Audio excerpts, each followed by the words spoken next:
Joining me now, Democratic Senator Chris Coons of Delaware. Senator, it's always great to have you on the program. Let's start where we just left off in our conversation with the panel and with the congressman from the other side of the Capitol. Fill us in on how we got here. Do you feel good about the deal that seems to be coming together to put more money into this small business fund to help small businesses in this difficult time, as well as to help hospitals, but leave that state aid for later? What's your sense of where things stand, and are you supportive of this? Kasie, I'm very optimistic that the deal that has been put together this weekend is something that all of us can support. It's got roughly the same architecture as the bill that we passed unanimously several weeks ago. Aid for small business, aid for hospitals, support for lots of the critical parts of our economy and our public health system that need more resources. One of the big problems with the Small Business Administration's PPP, or Paycheck Protection Program, that was in the CARES Act was there was no guarantee that funding was available for the smallest businesses and nonprofits.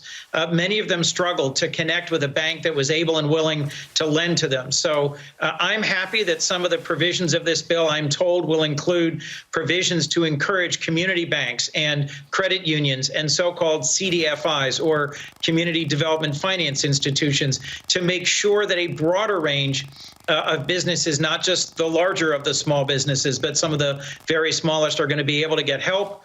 I really wish that we had replacement for lost revenue for states and local governments in this bill. That's what's been holding it up much of today. In the end, I'm hopeful that that will either happen in this bill or very soon hereafter. I'm hearing from the mayor of Wilmington and the governor of Delaware that our revenue shortfalls here in Delaware are striking. And if we can't get more aid to states, that impacts teachers and police officers and firefighters. It's not just some faceless bureaucracy. It's the folks we count on to help keep us safe. Yeah, and the people that we are asking literally the most of right now, they are putting their lives on the line for all of us day in and day out. Senator, do you get the sense that this is something that you're going to have to pass in person on the Senate floor? Is the Senate going to be able to do this by unanimous consent, or are we going to suddenly see Congress come back into town to do it?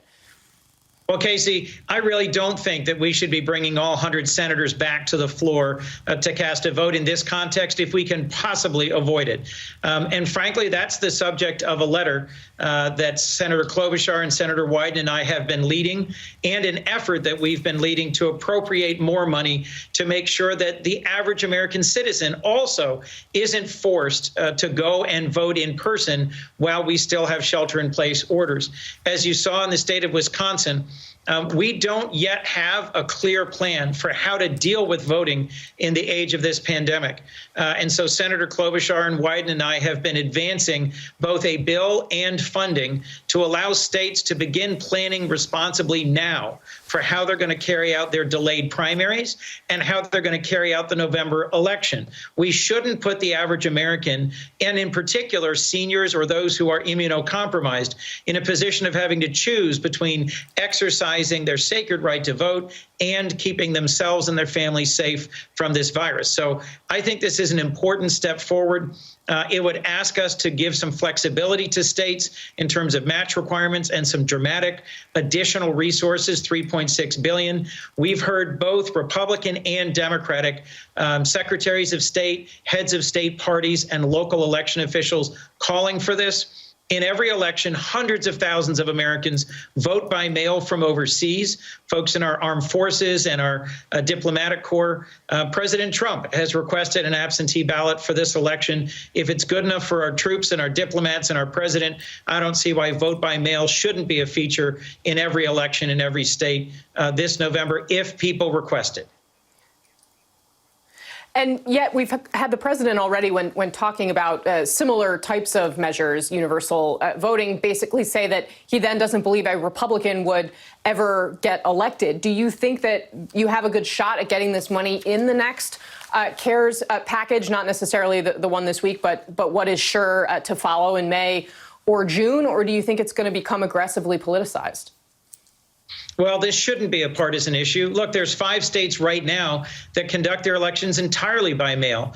Utah is one, Oregon is another. Utah is heavily Republican, Oregon is majority Democrat in terms of who they send to Congress. So I don't think that you can predict what the partisan outcome will be based on whether folks have the ability to cast their votes by mail. A number of states have developed thorough security measures to make sure that they can track every single ballot and they can confirm that the person casting that ballot is in fact the registered voter by signature match and by other measures.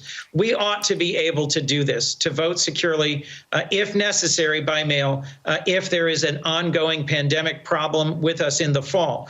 And frankly, the lack of planning around several aspects here, around being able to vote by mail, around being able to have enough testing and tracing resources available to public health organizations around our country, is a lot of why this pandemic keeps being such a challenge for us.